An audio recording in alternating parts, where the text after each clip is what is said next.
Carbohydrate ही क्योंकि इतना ज्यादा इंपॉर्टेंट एलिमेंट है हमारी बॉडी का, इसलिए थोड़ा सा उसमें चीजें ज्यादा है। चलो जो प्रोटीन टर्म है ये आपका ग्रीक वर्ड प्रोटियोस से आया है, जिसका मतलब होता है टेक फर्स्ट प्लेस और होल्डिंग प्राइम इंपॉर्टेंस। तो प्रोटीन भी बहुत इंपॉर्टेंट एलिमेंट हमारी बॉडी का होता है।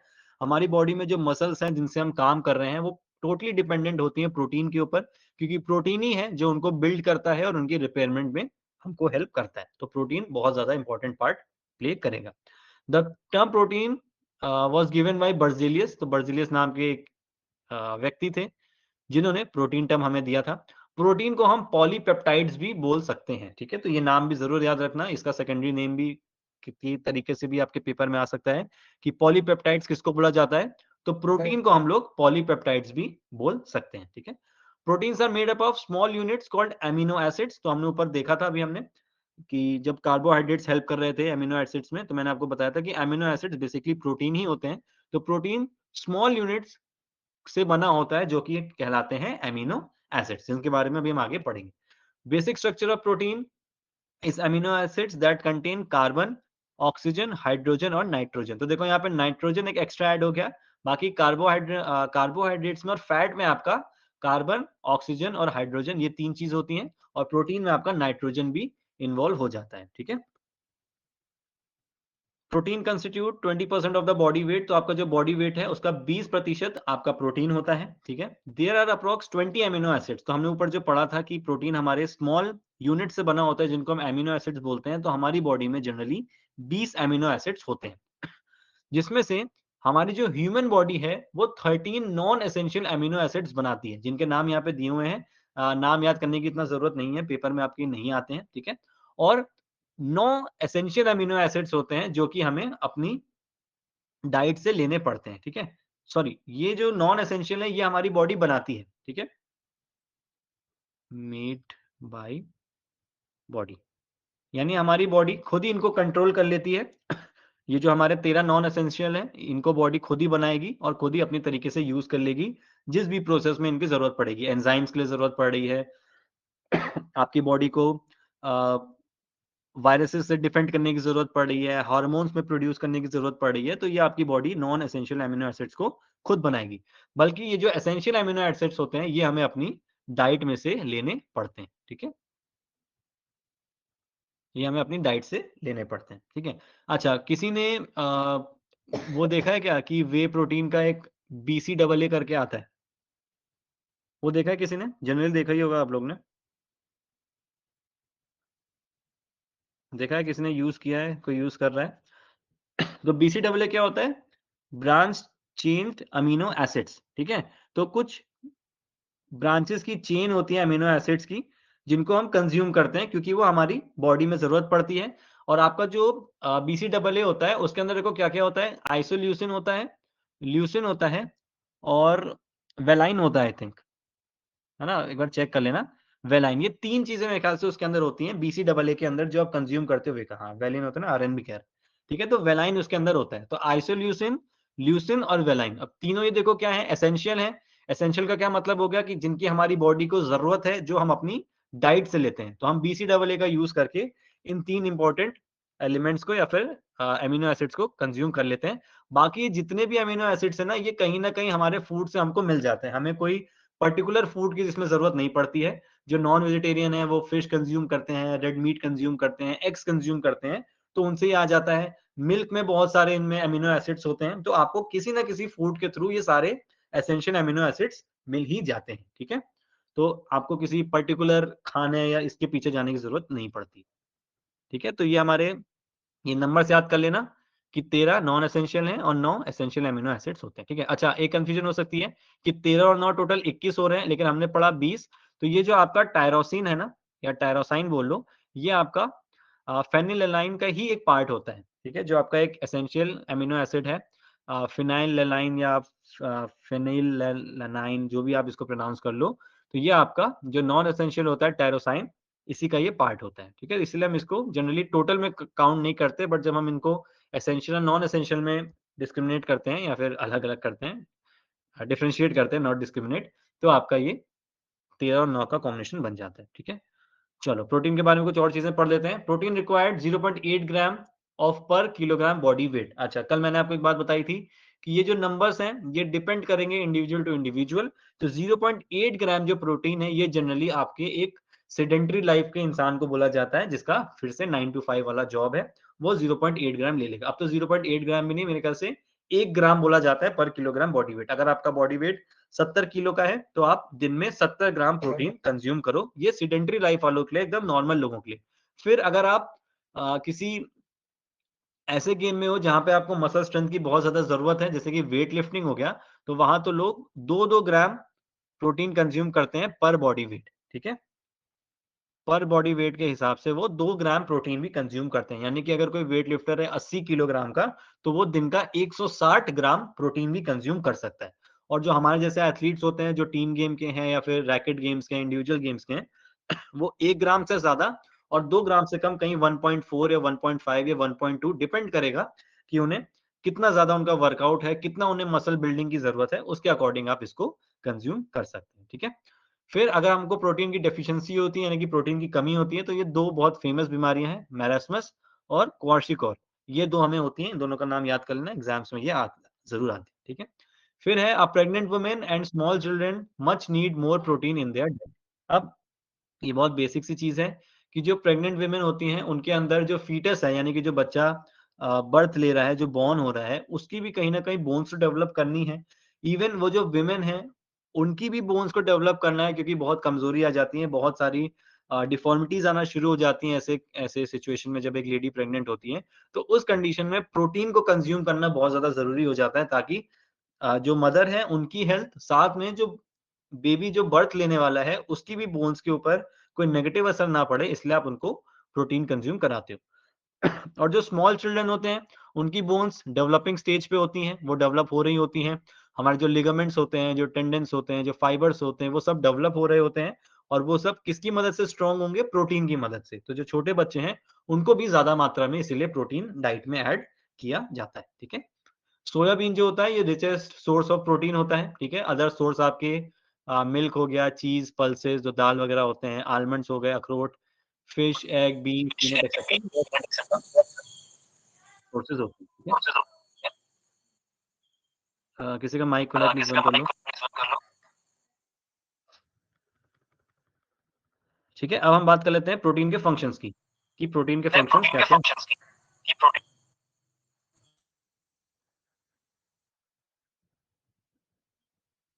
देखो, जो सबसे कॉमन फंक्शन है प्रोटीन का, वो है हमारा बिल्डिंग ब्लॉक्स, ठीक है? यानी कि हमारे जो मसल्स हैं, अरे भाई, ये किसका माइक खुला है? अमल, आपका माइक खुला हुआ है।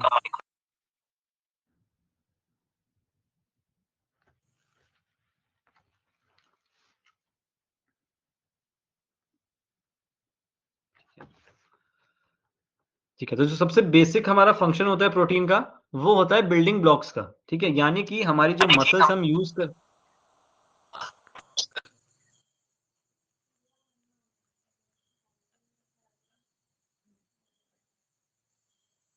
ठीक है, जो हम मसल्स यूज़ कर रहे हैं, उनको वापस रिस्टोर करने के लिए, उन्हें बिल्ड करने के लिए हमें प्रोटीन की ज़रूरत पड़ती है, ठीक है?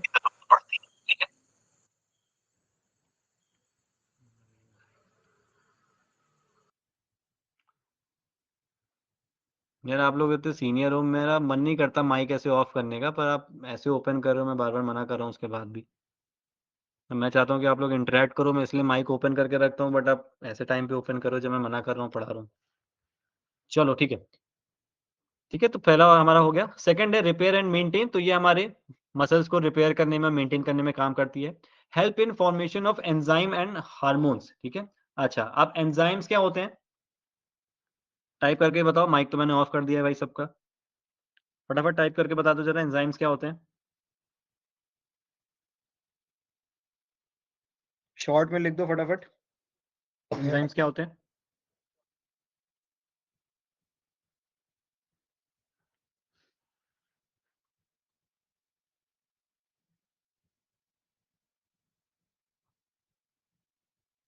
रिएक्शन को फास्ट, ठीक है?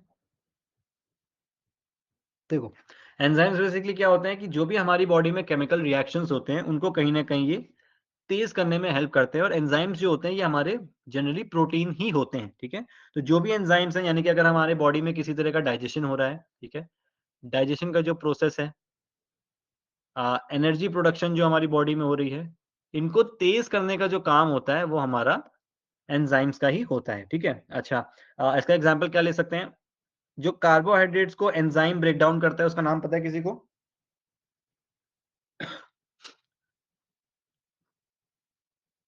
कार्बोहाइड्रेट्स को ब्रेक डाउन करने के लिए एक एंजाइम यूज होता है, एमाइलेज। गुड आ रहे हैं, ठीक है। तो एमाइलेज इसका आंसर हो जाएगा। तो ये एक एंजाइम है जो कि हमारे कार्बोहाइड्रेट्स के ब्रेकडाउन को तेज करने में हेल्प करता है और अच्छी तरीके से ब्रेकडाउन करने में हेल्प करता है। वही अगर मैं फैट्स की बात करूं तो लाइपेज होता है जो हमारे लिपिड्स को या फिर फैट्स को ब्रेक डाउन करने में हेल्प करता है, ठीक है। तो जो हमारे एंजाइम्स हैं प्रोटीन से ही बने हुए हैं तो इनके फॉर्मेशन में हेल्प करता है। हार्मोन्स क्या होते हैं? ये हमारे केमिकल मैसेंजर्स होते हैं जो कि हमारे अलग अलग फिजियोलॉजिकल प्रोसेसेस को रेगुलेट करने में हेल्प करते हैं। हमारे मूड को, हमारा ग्रोथ हो गया, हमारा मेटाबॉलिज्म हो गया, इन सारी चीजों को हमारे हार्मोन्स कंट्रोल करते हैं। जैसे कि अभी हमने इंसुलिन की बात करी थी ऊपर, जो कि हमारे ब्लड शुगर लेवल को कंट्रोल करता है, ठीक है। तो ये क्या हो गया? हमारे हार्मोन्स हो गए और ये सब हमारे प्रोटीन से ही बने होते हैं, ठीक है। फिर है फॉर्मेशन ऑफ एंटीबॉडीज। तो हमारी बॉडी में जो एंटीबॉडीज होती हैं, आप लोग ने अगर नाम सुना हो बी सेल्स का एंड टी सेल्स, ये दो तरह के हमारी बॉडी में एंटीबॉडीज होती हैं। अच्छा, पहले तो बताओ कि वो कौन सा टाइप ऑफ ब्लड है जो कि हमारे इन्वेडर्स या फॉरेन एजेंट से लड़ाई करने में हेल्प करता है? आरबीसीज, डब्ल्यूबीसीज या प्लेटलेट्स? डब्ल्यूबीसी, ठीक है, यानी कि व्हाइट ब्लड सेल्स। तो ये बी सेल्स और जो टी सेल्स होते हैं ये भी हमारे व्हाइट ब्लड सेल्स के पार्ट होते हैं। ये हमारे एंटीबॉडीज होते हैं और ये जनरली प्रोटीन होते हैं, ठीक है, जो कि हमारी बॉडी में कोई भी फॉरेन एजेंट अगर एंटर कर रहा होता है तो बी सेल्स का काम होता है कि वो उसको तुरंत पकड़ती है, ठीक है, और उसको थोड़े टाइम के लिए हमारी बॉडी में काम करने से रोक देती है, ठीक है। और टी सेल्स का काम होता है कि जैसे बी सेल्स सिग्नल करती हैं कि हमारी बॉडी में कोई फॉरेन एजेंट आया है तो टी सेल्स तुरंत अटैक करके उसको खत्म करने के ऊपर अपना काम करना शुरू कर देती है, ठीक है। ये दोनों ही आपके बोन मैरो से जनरेट होते हैं और जो आपके टी सेल्स होती है थाइमस में मैच्योर होते हैं, ठीक है, यानी कि वहां जाके काम करने लायक बनते हैं। जो आपका थाइमस ग्लैंड होता है तो टी सेल्स वहां जाके मैच्योर हो जाते हैं और बी सेल्स तो आपके बोन मैरो से निकलती है और वहीं पे मैच्योर भी हो जाती है, ठीक है। तो प्रोटीन हमारे एंटीबॉडीज को बनाने में भी हेल्प करता है। फिर आता है हमारा ई, maintaining of osmotic pressure. Osmotic pressure क्या है? Any idea?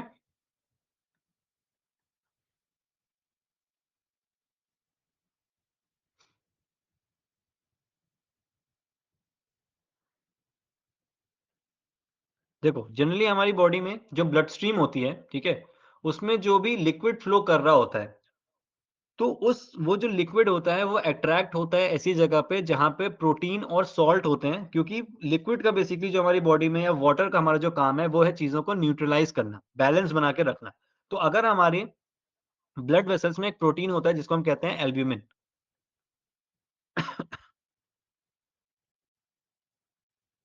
ठीक है।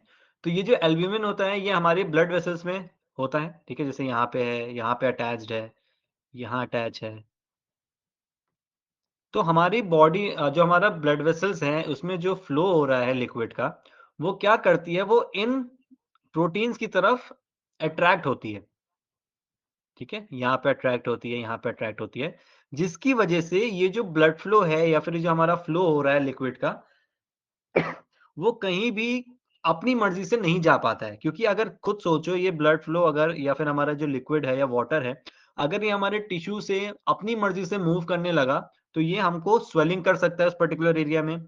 हमारी बॉडी में जो वाटर है या फिर जो ब्लड फ्लो है वो क्या बोल सकते हैं उसमें, कि हमें ब्लीडिंग जैसी प्रॉब्लम, इंटरनल ब्लीडिंग जैसी प्रॉब्लम हो सकती है अगर ये चीजें कंट्रोल नहीं होगी। तो ऑस्मोटिक प्रेशर बेसिकली वो कंडीशन होती है जहां पे हमारा जो लिक्विड होता है वो सही तरीके से अट्रैक्ट होता है किसी भी प्रोटीन या फिर सॉल्ट की तरफ, ताकि हमारी जो ब्लड वेसल्स हैं वो पूरी तरीके से न्यूट्रलाइज रहें और जो लिक्विड है वो अपनी मर्जी से कहीं भी इधर उधर ना जाने लगे, जिसकी वजह से हमारी बॉडी में बहुत सारी प्रॉब्लम्स हो सकती है, ठीक है। हाँ बिल्कुल, वाटर बैलेंस का काम ही हमारी बॉडी में करती है, ठीक है। हाँ दीपक पूछ लो, क्या पूछना है आपको?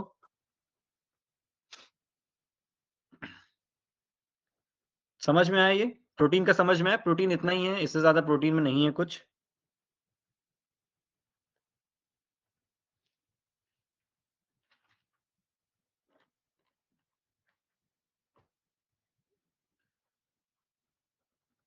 चलो फैट देख लेता हूँ एक बार कितना है।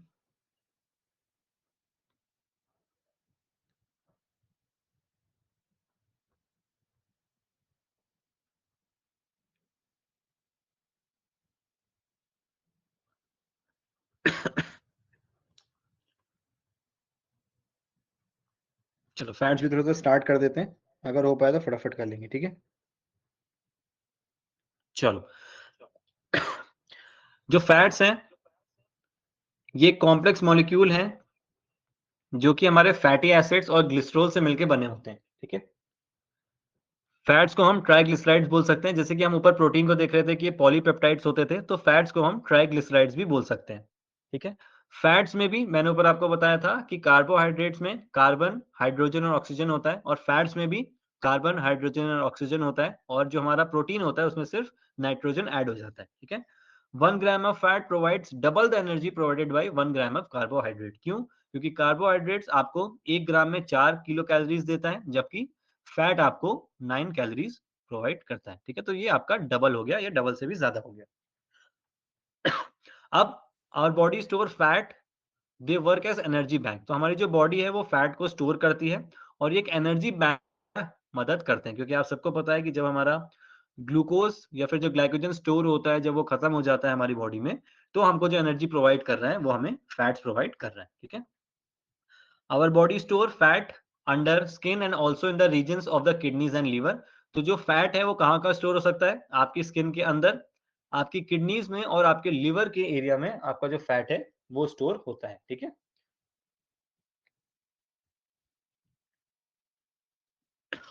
अब जो 1 ग्राम फैट है वो 9 कैलोरीज दे रहा है। Fat constitute about 10 to 15% of total body weight. तो आपका जो फैट होता है वो अराउंड आपका 10 से 15% का टोटल बॉडी वेट होता है। Healthy amount of body fat in man 15 से 18%। आपकी जो मेल्स होते हैं उनके अंदर जो फैट का परसेंटेज होना चाहिए वो 15 से 18% का होना चाहिए, और फीमेल्स में, अच्छा फीमेल का दिया नहीं है, फीमेल का आई थिंक है 19 से 22% ऐसा कुछ है, या 21 से 24% है। चलो मैं कल चेक कर लूंगा, लेकिन इसी रेंज में रहता है, 20 से 25 के बीच में कुछ रहता है, ठीक है। और आपका जो फैट है वो 20 से 35% हमारी मील में होना चाहिए। तो हमने ये बाइफर्केशन ऊपर देख लिया था, ठीक है। इसके बाद ये हो गया, जो लाइपेज है वो हमारे फैट को डाइजेस्ट करने में हेल्प करता है, ठीक है।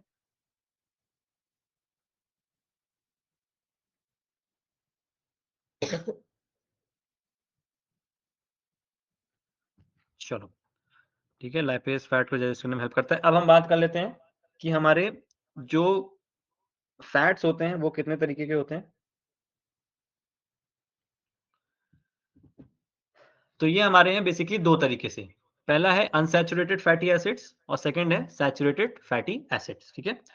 अनसैचुरेटेड क्या होते हैं? In this carbon atoms are not completely saturated with hydrogen. तो कार्बन एटम्स जो होते हैं वो पूरी तरीके से हाइड्रोजन से सैचुरेट नहीं होते हैं। डबल बॉन्ड यहाँ पे फॉर्म होता है, ठीक है। आपको जो मेनली इसमें चीज याद करनी है, सबसे पहला कि जो अनसैचुरेटेड फैट्स होते हैं इसमें दो पार्ट और होते हैं, पहला मोनो अनसैचुरेटेड और पॉली अनसैचुरेटेड। मोनो अनसैचुरेटेड की अगर हम बात करें तो इसके सोर्सेज होते हैं ऑलिव ऑयल और ग्राउंडनट ऑयल, ठीक है। और पॉली अनसैचुरेटेड के होते हैं आपका vegetable oil, corn, cotton seed oil या एक्सेट्रा, ठीक है। तो ये एक ये हो गया, और हम इनको बोलते हैं गुड फैट्स, ठीक है। क्योंकि ये हमारी बॉडी में जो कोलेस्ट्रॉल लेवल होता है उसको कम करने में हेल्प भी करते हैं, ठीक है। और सेकंड जो है वो हमारा saturated, the carbon atoms are fully saturated with hydrogen. वहां पे जो कार्बन एटम्स थे वो हाइड्रोजन से सैचुरेटेड नहीं थे, और यहाँ पे पूरी तरीके से वो हाइड्रोजन से सैचुरेट होते हैं। इसके एग्जाम्पल है कोकोनट ऑयल, घी, बटर और चीज। और ये आपके बैड फैट्स भी कहलाते हैं, जो कि आपकी बॉडी में कोलेस्ट्रॉल लेवल को बढ़ाने में हेल्प करते हैं, ठीक है। कोलेस्ट्रॉल लेवल क्या होता है? आपकी जो ब्लड वेसल्स होती हैं उनके अंदर जब कोलेस्ट्रॉल लेवल हाई होता है तो प्लेक एक टर्म यूज़ होता है, यानी कि जो गंदगी होती है, वो यहाँ पे जमना शुरू हो जाती है, जिसकी वजह से जो ब्लड फ्लो होता है, वो सही तरीके से यहाँ पे नहीं हो पाता। और जिनको कार्डियक अरेस्ट होता है, यानी कि हार्ट अटैक्स होते हैं, उनकी सबसे बड़ी कंडीशन यही होती है कि उनके अंदर प्लेक इतना ज़्यादा इकट्ठा हो जाता है, रेड कलर से तो नहीं, ब्लैक से बनाता हूँ मैं। इतना ज़्यादा इकट्ठा हो जाता है कि ब्लड यहाँ से पास भी नहीं हो पाता, जिसकी वजह से उनकी जो वेसल्स हैं, वो जैम होना शुरू हो जाती हैं। तो ये हमारा कोलेस्ट्रॉल होता है। तो बैड फैट जो होते हैं, इस कोलेस्ट्रॉल लेवल को बढ़ाते हैं, जो कि है आपका सैचुरेटेड फैट, और गुड फैट जो होता है, ये हमारे कोलेस्ट्रॉल लेवल को ठीक करने में हेल्प करते हैं, ठीक है? अच्छा, इसमें एक चीज़ और इम्पोर्टेंट है कि जो सैचुरेटेड फैट्स होते हैं ना, ये रूम टेम्परेचर पे सॉलिड रहते हैं। जैसे कि अगर आपके घर में बटर होगा या चीज़ होगा, तो आप देखोगे वो हमेशा जमी हुई होती है, ठीक है? घी जो होता है वो जमा हुआ होता है। कोकोनट ऑयल ये भी जमने लगता है। तो जो भी हमारे सैचुरेटेड फैट्स होते हैं, ये रूम टेम्परेचर में सॉलिड होते हैं, और वहीं पे जो अनसैचुरेटेड होते हैं, ये सॉलिड नहीं होते हैं, ठीक है? तो ये टर्म ये भी याद रखना, ये भी एग्ज़ाम के पॉइंट ऑफ व्यू से इम्पोर्टेंट है, ठीक है?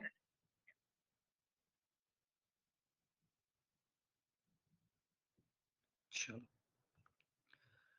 फैट के फंक्शंस देख लेते हैं। एनर्जी रिजर्व, तो ये सब हमको पता है कि वो हमारे एनर्जी को स्टोर करने में हेल्प करता है हमारी बॉडी में। Protects organ from shock severe loss, यानी कि देखो फैट का क्या काम है। हम जनरली बोलते हैं कि हमारी बॉडी में अगर फैट 0% हो जाए तो कितना मजा आ जाए। अगर एक्चुअली में ऐसा हो जाए तो आपके साथ बहुत ज्यादा नुकसान भी हो जाएगा। क्योंकि आपके जो बॉडी ऑर्गन्स हैं, उनको प्रोटेक्ट कौन कर रहा है? उनको फैट ही प्रोटेक्ट कर रहा है, ठीक है? तो इसीलिए यहाँ पे ऊपर दिया हुआ है कि एक परसेंटेज होता है, जो कि मेन में 15 टू 18% हो गया। इतना परसेंटेज ऑफ फैट आपकी बॉडी में होना ही चाहिए, ताकि जो फैट के जो काम है, इसके जो भी फंक्शंस हैं, वो सही तरीके से होते रहें और आपकी बॉडी उसके अकॉर्डिंग काम वहाँ पे करती रहे। अगर फैट नहीं होगा, आप एकदम फैट को अगर 0 कर दोगे, पहली बात तो ऐसा पॉसिबल है ही नहीं। अगर किसी के कंडीशन में ऐसा हो भी जाता है, तो आप देखोगे उसके रिब केज उसकी बोन्स एकदम बाहर आना शुरू हो जाती हैं। जो ऐसे लोग होते हैं जो माल न्यूट्रिशन की कंडीशन में होते हैं, या बहुत ज़्यादा अंडर न्यूट्रिशन में होते हैं, या कुछ बच्चों को बीमारियाँ होती हैं ऐसी, जो कि बहुत पतले हो जाते हैं, तो आप देखोगे उनकी बोन्स दिखने लगती हैं। तो वहाँ पे क्या कंडीशन है कि फैट नहीं है, और अगर उनकी बॉडी पे किसी भी तरह का इम्पैक्ट लगेगा या शॉक लगेगा, तो उनके बोन्स के टूटने के चांसेस हैं, या फिर ऑर्गन डैमेज होने के भी चांसेस हैं, जिससे हमको फैट बचा लेता है। तो अगर मोटे हो तो अच्छी बात है, ठीक है?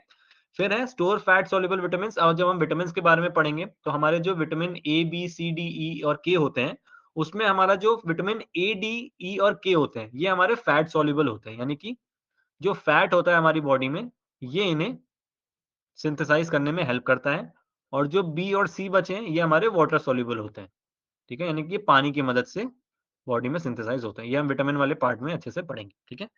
Precursors to many hormones and enzymes, तो हमने जो ऊपर हार्मोन्स एंड एंजाइम्स पढ़ा था कि जिसमें हमारे प्रोटीन हेल्प कर रहा है, तो कहीं न कहीं हमारे जो भी हार्मोन्स और एंजाइम्स होते हैं, ये हमारे फैट की मदद से भी काम करते हैं। तो दोनों ही का इसमें यहाँ पे काम होता है, और रेगुलेट्स बॉडी टेम्परेचर, जैसे अभी किसी ने कहा था कि ये तो फैट का काम होता है, तो बिल्कुल फैट का भी ये काम होता है कि हमारे बॉडी टेम्परेचर को कंट्रोल करता है। कैसे? अगर किसी इंसान का पेट ऐसे है और वो मोटा है, तो जो बाहर की गर्मी है या ठंड है, ये इसको भी अंदर नहीं जाने देगा, और हमारे अंदर की जो एक ऑप्टिमम लेवल की हीट है, वो भी यहाँ से बाहर नहीं जा पाएगी, क्योंकि हमारी स्किन इसको कवर करके रखेगी, ठीक है? तो इसी तरीके से हमारा जो फैट है, ये हमारे बॉडी टेम्परेचर को भी रेगुलेट करने में हेल्प करता है, ठीक है?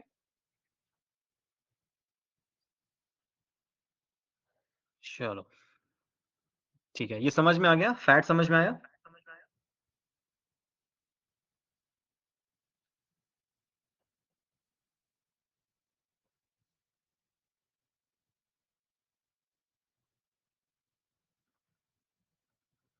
ठीक है। तो ये 3 मैक्रोन्यूट्रिएंट्स थे, जो हमने यहाँ पे कवर कर लिए हैं, ठीक है? क्वेश्चंस मैं आपको कल कराऊँगा। कल हम एक रिकैप करेंगे फटाफट, उसके बाद कुछ क्वेश्चंस हैं जो इनसे रिलेटेड आ चुके हैं पेपर में, वो पहले मैं आपको कराऊँगा। उसके बाद फिर हम लोग यहाँ पे विटामिन्स और मिनरल्स में मूव अपना करेंगे, ठीक है? क्योंकि विटामिन्स में याद करने की चीज़ें बहुत ज़्यादा हैं, तो हम पहले उन पे फोकस करेंगे, क्योंकि इनसे क्वेश्चन भी आपके पेपर में बनते हैं, ठीक है? सर बहुत से मिथ्स हैं प्रोटीन इनटेक को लेके। अब मिथ्स तो बहुत है भाई, ये सोशल मीडिया पे तो कुछ भी चलता रहता है। सर जब एंटीजन बोन मैरो में बनता है तो किसके थ्रू ब्लड में आता है? देखो हमारी बॉडी में ना नोड्स होते हैं, या फिर वेसल्स आप बोल सकते हो, जिनको हम लिम्फेटिक वेसल्स बोलते हैं, ठीक है? तो इनकी मदद से हमारे जो भी एंटीजन बन रहे होते हैं बोन मैरो में, ये हमारी ब्लड स्ट्रीम में आते हैं। बेसिकली जो हमारे लिम्फेटिक वेसल्स होते हैं, ये बहुत ही पतला सा ट्यूब होता है, आप इसको बोल लो, या पतली सी वेसल होती है, जो कि मदद करती है हमारे ब्लड स्ट्रीम में हमारे एंटीजेंस को पहुंचाने में। ठीक है, नाम याद कर लेना उसका, लिम्फेटिक वेसल्स, राइट। चलो देन सेशन को फिर एंड करते हैं। आई होप समझ में आया होगी आज की चीजें, इंपॉर्टेंट है आपके एग्जाम के पॉइंट ऑफ व्यू से, आपकी नॉलेज के पॉइंट ऑफ व्यू से भी। ठीक है, अगर इसमें कोई डाउट हो तो इसको पढ़ लेना, और कुछ भी हो तो आप कल पूछ सकते हो। ठीक है, हम पहले उस पर डिस्कशन कर लेंगे, उसके बाद फिर हम वहां से आगे बढ़ेंगे। ठीक है, बहुत छोटा सा यूनिट, अब बहुत कम पार्ट इसके रह गए। आई थिंक 2 दिन में आपका हेल्थ एजुकेशन कंप्लीट हो जाएगा। उसके बाद जो स्पोर्ट्स ट्रेनिंग का पार्ट है हम उसे शुरू कर देंगे। ठीक है, तो एक्चुअल में किसी एथलीट को कितने प्रोटीन की नीड होती है? योगेंद्र देखो, मैंने जो आपको एक एस्टिमेट बताया ना, कि